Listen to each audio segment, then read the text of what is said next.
Hello everyone. So in today's session we are going to revise BFS. हमने अब तक जो है वो डिफरेंट टॉपिक्स जो हैं वो कवर कर लिए हैं। और हमारा जो सेशन में मेजर टॉपिक्स था हमारे स्टार्ट में डीएसए के, जिसमें हमारी 2 पॉइंटेड टेक्निक्स, लिस्ट और उसके अलावा डिक्शनरी और ये सारी चीज़ें हमने कवर कर ली। अब जो हमारे पास टॉपिक आता है that is basically the non linear data structures, जिसमें हमने सबसे पहले डिस्कस किए ट्रीज, हमने डीएफएस देखा। अब उसके बाद आती है एक दूसरी technique BFS. So for example, अगर हमारे पास कोई ट्री है 2 3 4, या उसके फर्दर कोई नोड्स हैं आगे, तो हमारे पास उसको ट्रेवर्स करने के लिए दो टेक्निक्स हैं, जिसमें हमने डीएफएस जो है वो सर्च कर ली थी। और अब हम आज देख रहे हैं अपनी बीएफएस। ठीक है। डीएफएस में हम क्या कर रहे थे, पहले हम डीप जा रहे थे हर नोड के। ठीक है। 2 से 3 को ट्रैवर्स करते थे, फिर हम 3 2 पे जाते थे। और जब हमारे पास नल आता था तो हम वापस आ जाते थे, जब लेफ्ट और राइट चाइल्ड दोनों नल हो जाते थे। ठीक है। ये हमारा डीएफएस था। अब बीएफएस में हम डीप जाने की बजाय लेवल बाय लेवल जाते हैं। ठीक है। तो इसमें सबसे पहले ये होता है कि हमारा जो है पहले हमने 2 को ट्रैवर्स करना है, फिर हम 3 और 4 को ट्रैवर्स करेंगे, और फिर हम इस लेवल पे जाएंगे। ठीक है। तो डीप जाने के बजाय हमने पहले जीरोथ लेवल पे 2 को ट्रैवर्स किया, और फिर फर्स्ट लेवल पे 3 और 4 को ट्रेवर्स किया, और फिर हमने फाइनली लास्ट नोड्स को ट्रेवर्स कर लिया। सो इस तरह बेसिकली हमारी बीएफएस वर्क कर रही होती है, जिसमें हम डीप जाने की बजाय हम जाते हैं लेवल वाइज, कि हम पहले 2 को ट्रेवर्स करेंगे, 3 4 को ट्रेवर्स करेंगे और इसको ट्रेवर्स करेंगे। अब ये डिपेंड कर रहा होता है हमारी नीड पे कि हम इस तरह डिपेंड इम्प्लीमेंट करना है। अब चूंकि हम बीएफएस इंप्लीमेंट कर रहे हैं तो इसको हम बेसिकली इंप्लीमेंट करते हैं क्यू से। अब हम देखेंगे कि क्यू से कैसे इंप्लीमेंट करते हैं, लेवल प्रोसेसिंग कैसे होती है, और बैक फर्स्ट ट्रेवर्सल कैसे होता है। तो ये बेसिकली हमारा आज का टॉपिक होगा, जिसमें हम बीएफएस को स्टडी करेंगे। हमारे लर्निंग ऑब्जेक्टिव्स आज के यही हैं, जिसमें हम अंडरस्टैंड करेंगे कि बीएफएस होता क्या है। ठीक है। फिर हम क्यू डाटा स्ट्रक्चर को देखेंगे कि हम क्यू से कैसे उसे इम्प्लीमेंट करते हैं। और फिर हमने जैसे कल लेवल ऑर्डर ट्रेवर्सल को इम्प्लीमेंट किया था कोड में, आज उसे हम एक दफ़ा दोबारा ट्राई रन करेंगे। ठीक है। और फिर हम देखेंगे कि टाइम कम्प्लेक्सिटी क्या होती है बीएफएस के जरिए जब हम किसी ट्री को ट्रेवर्स कर रहे होते हैं। क्यू की एग्जांपल जो है हमारे पास रियल लाइफ इंट्यूशन उसकी यही है कि फॉर एग्जांपल जो पहले आ रहा है बेसिकली वो पहले जाएगा। ठीक है। फॉर एग्जांपल एक सिंपल बैंक की एग्जांपल ले लेते हैं। एक बैंक क्यू है जिसमें डिफरेंट लोग आए हैं, उन्होंने अपनी रिसीप्ट्स ली हुई हैं। अब वो सब जो है बारी बारी पहले एक बंदा आएगा, वो अपनी रिसीप्ट जो है वो उसका काम होगा, फिर दूसरा आएगा, क्यू वाइज ये सारा प्रोसेस चल रहा होता है। ठीक है। सिमिलरली क्यू में हमारे पास यही होता है कि हमारे पास जो पहले आएगा लिस्ट के अंदर, उसी की पहले प्रोसेसिंग होगी, और फिर बाद में जो आए हैं उनकी बाद में होगी। ठीक है। अब फॉर एग्जांपल मेरे पास 1 2 3 4 है। ठीक है। अब मैंने 1 डाला, पहले 1 प्रोसेस होगा, 1 आउट होगा। ठीक है। फिर 2 आया था, फिर 2 प्रोसेस होगा, फिर 3 आया था, 3 प्रोसेस होगा, और उसके बाद हमारे पास जो 4 है वो उसकी प्रोसेसिंग होगी। सो बेसिकली इस तरह हम इसको कर रहे होते हैं अपने लिस्ट को इम्प्लीमेंट बीएफएस के लिए। ठीक है। अब जो की प्रिंसिपल है फीफो का, फर्स्ट इन फर्स्ट आउट, इसी से ही हमारा बीएफएस का ऑर्डर बनता है। ठीक है। क्योंकि हमने कहा था कि हमारा ये ट्री है, तो हमने लेवल बाय लेवल जाना है। यानी कि पहले अगर 1 आया है तो 1 पे ऊपर प्रोसेसिंग होगी, फिर 2 आया है तो 2 के ऊपर प्रोसेसिंग होगी, और उसके बाद जाके 3 आया है तो फिर हम 3 की प्रोसेसिंग करेंगे। इसीलिए हमारे पास जो बीएफएस है उसको हम क्यू से इम्प्लीमेंट करते हैं, क्योंकि जो लेवल बाय लेवल ट्रेवर्सल हमें चाहिए उसको हम एक क्यू से इम्प्लीमेंट कर सकते हैं। और यही हमारा बेसिकली सारी डिस्कशन रहेगी कि हम किस तरह इसको उससे इम्प्लीमेंट कर सकते हैं। ठीक है। अब एक ये डिफरेंट एनालॉजी है फायर स्प्रेडिंग। ठीक है। फॉर एग्जांपल जैसे आग पड़ी है, तो आग ऐसे नहीं है कि पहले ऐसे जा रही है फिर इस रो पे जलाए ऐसे जाएगी। ठीक है। ये आग इधर से स्टार्ट हुई है, आग ऐसे जाई जाएगी। ठीक है। ये जा रही है। ठीक है, ये बेसिकली स्प्रेड है फाइव। और इसी तरह हमारे पास जो बीएफएस का ट्रेवर्सल है उसको भी हम बिल्कुल इसी तरह करते हैं। ये मेरा नोड है, ये मेरे नोड्स हैं, फिर मैं इन नोड्स को ट्रेवर्स किया और फिर मैंने इन नोड्स को ट्रेवर्स किया। ठीक है, अब जो ये ट्रेवर्सल है इसको बीएफएस कह रहा हूं मैं। ठीक है, अगर मैं कहता कि मैं ये पूरी रो को खत्म करूंगा, फिर इस रो पे जाऊंगा, फिर इस रो पे जाऊंगा, तो ये मेरा डीएफएस होता। बट मैं ऐसे नहीं कर रहा, मैं लाइक वेव स्प्रेड होती है ना, जैसे स्प्रेड हो रही है उस तरह हम आगे प्रोसेसिंग कर रहे हैं, और इसको हम बीएफएस कहते हैं। ठीक है, यानी कि हमने पहले एक लेवल वर्स करना है। ठीक है, इस लेवल को फिर आगे, फिर जैसे जैसे हमारा ट्रिप बड़ा होता जाता है वैसे ही। और यही हमारी फायर स्प्रेडिंग की बेसिक एनालॉजी है कि जैसे वो एक वेव में आगे जाती है, उसी तरह हमारे पास लेवल जीरो पहले ट्रेवर्स होगा, उसके सारे नोड्स होंगे। लेवल जीरो बेसिकली हमारा रूट नोड होता है। तो इसमें हमारे पास जो है वो एक ही नोड होता है। ठीक है, उसके बाद उसके जितने भी चाइल्ड नोड्स हैं, फिर उसके चाइल्ड नोड्स, और फिर जितने भी एन लेवल पे हमारे पास नोड्स हो सकते हैं, हम उनको बारी बारी लेवल वाइज ट्रेवर्स करते जाते हैं। ठीक है, तो ये बेसिकली हमारा होता है बीएफएस। अच्छा, हम अब बीएफएस बेसिकली होता क्या है। ठीक है, हमने इसकी एनालॉजीज तो पढ़ ली हैं। अब हम देख लेते हैं कि हमने ये बीएफएस कैसे करना है। ठीक है, अब मेरे पास लेवल्स कितने हैं। ठीक है, मैं इसको कह लेता हूँ ये मेरे पास level.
Sorry, my internet go disconnected. ठीक है, तो हम डिस्कस कर रहे थे कि बेसिकली जो हमारे पास है वो बीएफएस कैसे इंप्लीमेंट होता है। ठीक है, अब लेट्स से मैंने कहा कि ये मेरे पास लेवल्स हैं। ठीक है, ये मेरे पास लेवल जीरो है, this is one and this is two. ठीक है, अब होगा क्या, पहले मैंने वन को ट्रेवर्स करना है, वन आएगा, इसको मैं ट्रेवर्स करूंगा। ठीक है, उसके बाद वन के जो चाइल्ड्स हैं वो आ जाएंगे। लेफ्ट चाइल्ड इसका टू आया, राइट चाइल्ड उसका थ्री आया। ठीक है, और सिमिलरली फिर आएंगे टू के चाइल्ड्स, पहले फोर आएगा, फिर फाइव ट्रेवर्स होगा। ठीक है, और फिर थ्री का चाइल्ड सिक्स एंड सेवन। ठीक है, तो अब इसको देखेंगे, हमारे पास एक क्यू बन रही है। ठीक है, यानी कि मैं पहले वन को डालूंगा, फिर वन को निकालेंगे, वन के चाइल्ड्स डालेंगे। ठीक है, फिर मेरे अंदर पास आएगा टू थ्री। ठीक है, फिर मैंने टू को निकालना है, टू को निकाल के मैं टू के चाइल्ड्स डाल दूंगा। उस केस में मेरे पास थ्री अभी पड़ा होगा, उसके साथ उसके चाइल्ड्स आ जाएंगे फोर और फाइव। सही है, और उसके बाद जो है मेरे पास थ्री बाहर आएगा, और मैं थ्री के चाइल्ड्स क्यू में डाल दूंगा। ठीक है, तो मेरे पास ये पूरा ऑर्डर इसी तरह ही क्यू में मेंटेन होता रहेगा। ठीक है, और मैं बारी बारी जो मेरा ऑर्डर है उसी ऑर्डर में रहते हुए मैं इसको ट्रेवर्स कर लूंगा। ठीक है, पहले वन आया, फिर टू आया, फिर थ्री आया, फोर आया, फाइव आया, and in the end six and seven, जो कि हमारे पास थ्री के चिल्ड्रन थे, मैंने उन्हें ट्रेवर्स कर लिया। तो ये बेसिकली मेरा होता है level by level order traversal. अब ये डिपेंड करता है कि हमारे प्रॉब्लम की यूज केस क्या है, कि हमें उसमें डीएफएस में जाने का फायदा है कि बीएफएस में यूजुअली हम अगर तो डिस्कस करें तो हमारे पास मोस्टली प्रॉब्लम्स जो होती हैं वो डीएफएस के जरिए ही मैनेज हो जाती हैं। ठीक है। तो बेसिकली हमारा जो मेजर टॉपिक है वो भी यही है कि हमने किस तरह उसको मैनेज करना है। तो इसको हम फर्दर देख लेते हैं कि कैसे करना है।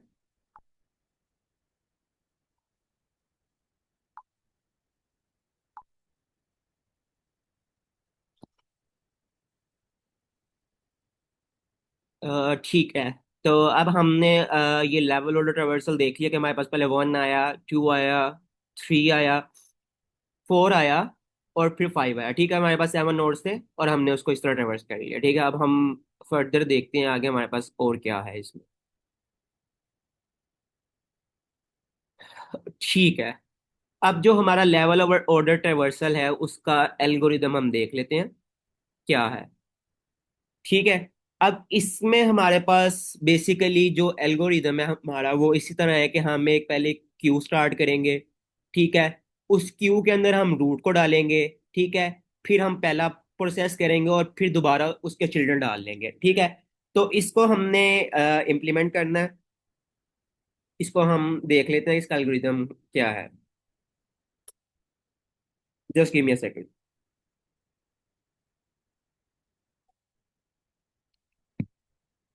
तो हम अपना बीएफएस का एल्गोरिदम देख लेते हैं क्या है। ठीक है। तो इन द स्टार्ट हमने जो है पहले अपनी क्यू बनानी है। ठीक है, फॉर एग्जांपल हम कोई एक बेसिक सा ट्री ले लेते हैं। 1, 2, 3। ठीक है। Just give me a second.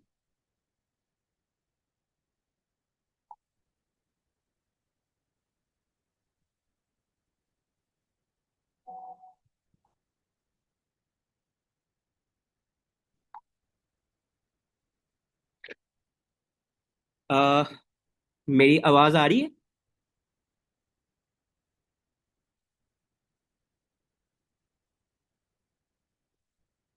Ma'am Zaara, मेरी आवाज आ रही है आपको?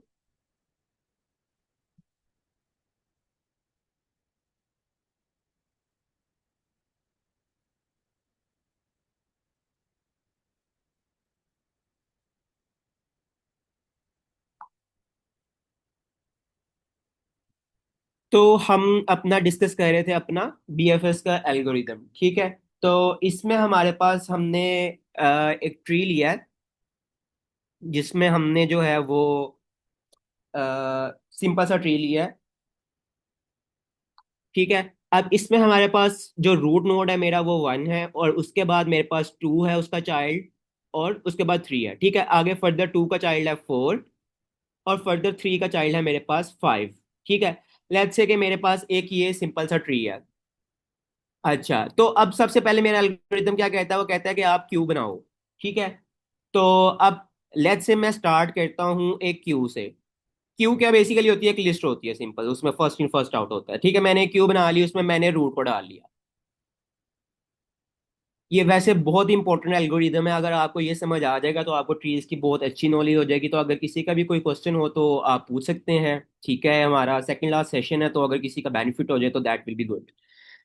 तो अब हमने अपना बीएफएस का एल्गोरिदम देख लिया। ठीक है, वो कहते हैं एक क्यू बनाओ और उसके अंदर रूट को डाल दो। ठीक है, मैंने एक क्यू स्टार्ट की और उसके अंदर मैंने रूट पकड़ के डाल दिया। रूट मेरा 1 था, मैंने 1 डाल दिया क्यू के अंदर। ठीक है। अच्छा, अब वो क्या कहता है कि आप प्रोसेस करो फ्रंट को। ठीक है, यानी कि ये मेरी क्यू है 1 के साथ। ठीक है, मैं इसमें से फ्रंट को निकालूंगा यानी कि मैं 1 को बाहर निकाल लूंगा। अब मेरी एम्प्टी हो गई है क्यू। ठीक है, क्योंकि मैंने 1 को बाहर निकाल लिया। अब इस 1 के साथ मैं जो मर्जी खेलूं। ठीक है, मैं इसको प्रिंट करवा लूं, मैं इसके साथ कुछ भी करना चाह रहा हूँ वो मैं इसको 1 के साथ कर सकता हूँ। ठीक है। जब मैं इसके साथ प्रोसेसिंग कर रहा हूँ वो कह रहा है कि उसी टाइम पे तुम एनक्यू कर दो उसके चिल्ड्रन को। ठीक है। अब 1 के चिल्ड्रन क्या है, 1 का लेफ्ट चाइल्ड है 2, राइट चाइल्ड है 3। विच मीन्स कि मैंने जब 1 को निकाला, मैंने ये 1 को निकाला उसी के साथ मैंने लिस्ट के अंदर उसका लेफ्ट और राइट चाइल्ड भी एनक्यू कर दिया। ठीक है। ठीक है, 1 बाहर आ गया। ठीक है, रूट बाहर आ गया और 2 और 3 जो उसका लेफ्ट और राइट चाइल्ड था वो मेरा अब क्यू के अंदर आ गया। ठीक है। अब मैं इसको रिपीट करता जाऊंगा पूरे प्रोसेस को। ठीक है, वन को पर प्रोसेसिंग की, ठीक है। वन को मैंने एक विजिटेड के अंदर डाल लिया कि मैंने वन विजिट कर लिया, ठीक है, ताकि मुझे पता रहे मैंने किसको क्या किया है, ठीक है। विजिटेड में मैं वन को डाल दूंगा, ठीक है। ये वन मैंने उठा के विजिटेड में डाल दिया क्यू से निकल के, ठीक है। अब नेक्स्ट स्टेप आया जी, अब बारी है टू की। टू को बाहर निकालो, ठीक है। पीछे रह गया थ्री, लेकिन हमने कहा था जब हमने रूट बाहर निकाले हैं, रूट अब जब वन निकालिए तो रूट टू है ना। अब जब टू बाहर निकाला मैंने, तो मैंने टू के सब चिल्ड्रन अंदर डाल देने। टू का चाइल्ड क्या है, फोर, उसका राइट चाइल्ड नल है, ठीक है, तो मैं सिर्फ फोर डाल दूंगा अंदर, ठीक है। अब ये आ गया क्यू में, ठीक है। अब नेक्स्ट स्टेप में क्या होगा, विजिटेड में आ जाएगा वन कोमा टू, ठीक है। उसके बाद आया थ्री बाहर आया, ठीक है, इधर थ्री आ गया। और इसी स्टेप में मेरी क्यू के अंदर थ्री के चाइल्ड आ गए, ठीक है। थ्री का लेफ्ट चाइल्ड है फाइव, लेट्स से थ्री का राइट चाइल्ड भी होता सिक्स, तो मैं मेरे पास ये क्यू बन जाती फोर फाइव सिक्स, ठीक हो गया। अब ये फर्दर मेरा इसी तरह चलता रहता, ठीक है। मैं क्यू बनाता, पुश करता रूट को, प्रोसेस करता फ्रंट को, और एनक्यू कर देता चिल्ड्रन को, ठीक है। अब ये एंड कब होगा, ये एंड होगा क्योंकि आप देखिए फोर के आगे ना लेफ्ट चाइल्ड है ना राइट चाइल्ड है, ठीक है। जब मैं फोर बाहर निकालूंगा फिर फाइव और सिक्स रह जाएंगे अंदर, ठीक है। और क्यू में कुछ भी ऐड नहीं होगा क्योंकि आगे नल पड़ा हुआ है, ठीक है। और ये इस तरह चलता जाएगा, और एंड पे हमारी क्यू जब तक एम्प्टी नहीं होती हम इसको प्रोसेस करते जाएंगे, और इस तरह हम बारी बारी वन टू थ्री, और ये पूरा हमारा ट्री जो है ट्रेवर्स हो जाएगा लेवल बाय लेवल। ये लेवल जीरो ट्रेवर्स किया, फिर लेवल जीरो ट्रेवर्स किया, और लेवल थ्री ट्रेवर्स कर लिया हमने, ठीक है। तो इसको हमने इस तरह इंप्लीमेंट कर लिया है अपने BFS एल्गोरिथम को क्यू से, ठीक है। आई होप सो के ये क्लियर होगा। अगर किसी को इसमें कोई इशू है तो यू कैन आस्क, वरना फिर हम आगे मूव करते हैं, ठीक है। ये इसका ड्राई रन भी दिया हुआ है, वैसे हमने तो इसको कर लिया है डिस्कस, लेकिन हम देख लेते हैं इधर क्या उसने कहानी डाली हुई है। अच्छा ठीक है, तो वो कह रहा है कि हमारे पास, ठीक है बिल्कुल ऐसे ही है, हमारे पास स्टार्ट आया, हमने वन को क्यू किया, ठीक है। विजिटेड जीरो था, फिर उसके बाद नेक्स्ट स्टेप में आया विजिटेड वन हो गया, क्यू के अंदर वन के चिल्ड्रन डाल दिए, फिर सेकंड इटरेशन आई, ठीक है। टू आया, टू के अंदर मैंने टू को विजिट कर लिया, थ्री फोर फाइव उसके अंदर डाल दिया, ठीक है। और similarly four five six seven आया, ठीक है। और फिर फोर से सेवन को हमने ट्रेवर्स किया, जिसके बाद हमारा ये एम्प्टी हो गया, ठीक है। तो यही हमने इसको अभी डिस्कस किया है। अच्छा, अब इसका हम कोड देख लेते हैं, ठीक है। अब ये C++ का कोड है, लेकिन बेसिकली हमने इसको कल पाइथन में इम्प्लीमेंट किया था। तो ये बेसिकली यही है कि सबसे पहली कंडीशन हमारे पास अगर रूट ही खाली आगे नहीं का कुछ है ही नहीं, तो हम सिंपल उसको रिटर्न कर देंगे, ठीक है। ये मेरा सिंपल ऐसे रिटर्न हो जाएगा, ठीक है। उसके बाद मैंने एक लिस्ट बनानी है, ठीक है। और उसके बाद इसको हम करके देख लेते हैं कि इसका कोड क्या होगा। पहले हम देख लें आगे हमारे पास क्या है, ठीक है। ये हमारे पास लेवल ऑर्डर रिवर्सल है, ठीक है। ये भी C++ में है। हाँ, पहले हम इसकी कल हमने टाइम कम्प्लेक्सिटी डिस्कस नहीं की थी। अच्छा, इसकी टाइम कम्प्लेक्सिटी बेसिकली होगी कि हमारे पास हम क्यू बना रहे हैं लेवल बाय लेवल, तो हमारे पास क्योंकि चूंकि हमने यूज किया हुआ है DQ, हम इसको कल यूज किया था DQ, ठीक है। तो DQ की वजह से इसकी टाइम कम्प्लेक्सिटी होगी O(n), ठीक है। अगर हम सिंपल यूज करते अपनी लिस्ट लिस्ट यूज करते तो हमारी टाइम कम्प्लेक्सिटी इंक्रीज कर देती, बिकॉज चूंकि मैं फर्स्ट एलिमेंट निकालता तो मेरी पूरी लिस्ट जो है वो शिफ्ट होती आगे को, ठीक है, टू थ्री फोर। और ये O(n) इटसेल्फ होता, ठीक है। और एक फोर लूप का O(n) तो मेरे पास पहले ही था, तो ये मेरे पास टाइम कम्प्लेक्सिटी इंक्रीज हो जाती है इसकी, ठीक है। तो अगर तो हम DQ यूज करते हैं तो हमारे पास जो है वो टाइम कम्प्लेक्सिटी O(n) आती है, बिकॉज वो फ्रंट से निकालता है तो दोबारा सारे को रीशेप नहीं करता, ठीक है। तो हमारे पास इसकी टाइम कम्प्लेक्सिटी ये हो गई। अब इसकी स्पेस कम्प्लेक्सिटी क्या होगी, ठीक है। ट्री के केस में जो हमारे पास स्पेस कम्प्लेक्सिटी होती है ना, वो निकलती है कि उसकी डेप्थ कितनी है, ठीक है। लेट्स से कि मेरे पास ये इसके थ्री लेवल्स है ना, तो इसकी डेप्थ जितनी होगी उतनी ही इसकी टाइम स्पेस कम्प्लेक्सिटी होगी। हम उसको डिफाइन कर देते हैं ऑफ के से, ठीक है। तो ये बेसिकली टाइम कम्प्लेक्सिटी है। और DQ को हम कल भी देखा था कि ये क्यों फास्ट होती है, बिकॉज वो जैसे टू को उसने शिफ्ट करने होते हैं एलिमेंट्स, वो नहीं करता। तो अगर मैं टू निकाल भी लूँ तो वो पूरी अरे को शिफ्ट नहीं करेगा, ठीक है, वो सिर्फ इंडेक्सेस अपडेट कर देगा अपने पास। तो इसकी वजह से हमारे पास DQ जो है वो फास्ट होती है। और यही बेसिकली हमारा आज का टॉपिक था, बीएफएस हमने किस तरह कवर करनी है। तो इसकी डिफरेंट प्रॉब्लम्स होती हैं। शॉर्टेस्ट पाथ निकालना है आपने, hope path in unweighted graphs में, ठीक है। ये बीएफएस ट्रीज में भी लग सकता है और ग्राफ्स में भी लग सकता है। और कुछ लोगों को बेसिकली पता होता है कि ट्री और ग्राफ में क्या डिफरेंस है, लेकिन कुछ लोग होते हैं जो कंफ्यूज कर जाते हैं कि उनको लगता है कि ट्री भी एक ही चीज़ है और ग्राफ भी एक ही चीज़ है। तो बेसिकली ग्राफ में ना एक सर्कुलर एक साइकिल बेसिकली ग्राफ में हो सकता है, जो कि ट्री में नहीं होता। फॉर एग्जाम्पल ये ए बी, ठीक है, ये सी है, ये डी है, ठीक है। अब ए तक पहुंचना है, मैं बी से भी ए तक जा सकता हूँ, ठीक है, डी से भी ए तक पहुंच सकता हूँ, ठीक है। ट्री में ऐसे नहीं होता। ट्री में दो नोड्स के तक पहुंचने का सिर्फ रास्ता जो है वो एक ही होता है, ठीक है। तो ये बेसिकली मेरे पास डिफरेंस होता है दो नोड्स में, यानी ए और बी दो नोड्स हैं, तो मेरे पास जो रास्ता है जाने का वो सिर्फ यही है, ठीक है। मैं जो है वो सर्कुलर नहीं होता इसके अंदर, ठीक है। इसके अंदर फर्दर ऐसे जा रही होती हैं चीजें नोड बाय नोड, ठीक है। लेकिन इसके अंदर जो है ग्राफिक ग्राफ्स में कुछ भी हो सकता है। तो हम कह सकते हैं कि हर ट्री जो है वो ग्राफ होता है, लेकिन हर ग्राफ ट्री नहीं होता, ठीक है। Every tree is a graph, ठीक है, but every graph is not a tree. जी मैम, आपका क्वेश्चन है कोई? मेरा क्वेश्चन ये है कि जो ग्राफ होता है उसके अंदर तो वो सारी जो आपके पास नोड्स होती हैं वो कनेक्टेड होती हैं, राइट? बट ट्री के अंदर वो उस तरीके से कनेक्टेड नहीं होती, लाइक एंड्स कनेक्टेड नहीं होते। तो हम लोग जो ट्री जो ग्राफ है उसको तो ट्री नहीं कह सकते, अंडरस्टूड। लेकिन हम लोग जो ट्री है उसको ग्राफ कैसे कह सकते हैं? क्योंकि ग्राफ तो वो होता है ना जो आपस में कनेक्टेड हो।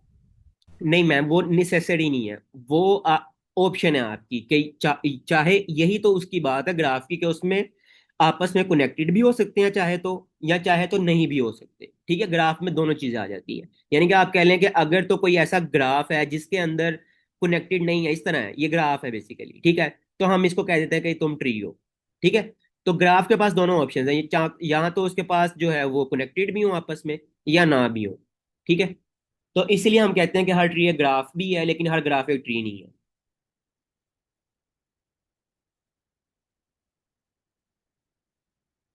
क्लियर है मैम? जी क्लियर है, थैंक यू। ओके, सो अगर किसी का क्वेश्चन नहीं है तो हम फिर सेशन को एंड करते हैं।